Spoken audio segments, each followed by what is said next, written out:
ça vient, la souffrance? Ah, la souffrance. Elle vient de la peur. Elle vient du doute. Je te dirais que la souffrance vient de notre vécu. Ça vient de notre éducation. Ça vient des perceptions qu'on a adoptées par rapport à différents événements de la vie. Puis c'est ce qui nous amène à souffrir. De l'ignorance. Je pense que la souffrance, ça vient plus du mental. Fait que je pense que la souffrance vient de tes pensées mauvaises. Et si tu as des mauvaises pensées, c'est sûr que tu vas apporter la souffrance à du monde puis tu vas te l'apporter à toi. Je pense qu'elle vient de notre relation les uns avec les autres. Je pense que, en tout cas, c'est peut-être une vision un petit peu humaniste, là, mais je pense qu'on a chacun d'entre nous, on cherche toujours notre intérêt et en cherchant notre intérêt, on amène la souffrance autour de nous. Alors que si on était tourné vers les autres, on vivrait beaucoup moins de souffrance, je pense. La souffrance.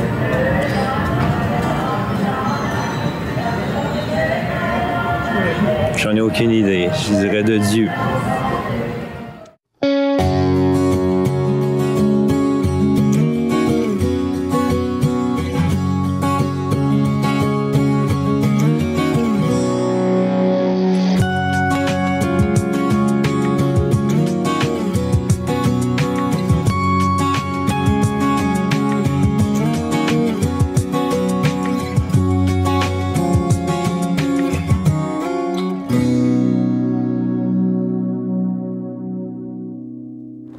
Ah, François, lorsqu'on aborde le thème de la souffrance, comme on va le faire aujourd'hui à l'émission, c'est évident qu'on touche un sujet qui ne peut pas laisser personne indifférent parce que quel est l'individu qui, un jour ou l'autre, n'a pas eu à affronter la souffrance?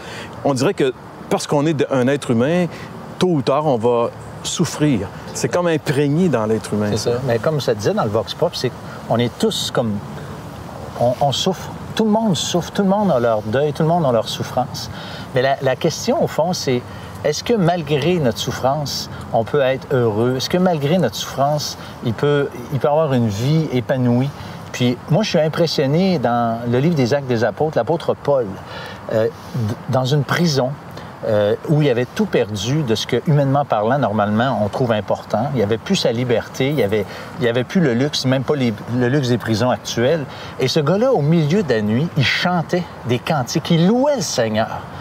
Il y a quelque chose en dessous de ça qui est pas normal. Il y a comme un mystère. C'est ça. Comment ça se fait qu'un homme qui est emprisonné dans une prison romaine dans la ville de Philippe, et ça, c'était vraiment pas hospitalier, peut, en plein cœur de la nuit, chanter et être heureux? C'est mystérieux et je pense qu'au cours de notre émission, on va découvrir pourquoi l'apôtre Paul pouvait chanter dans cette prison.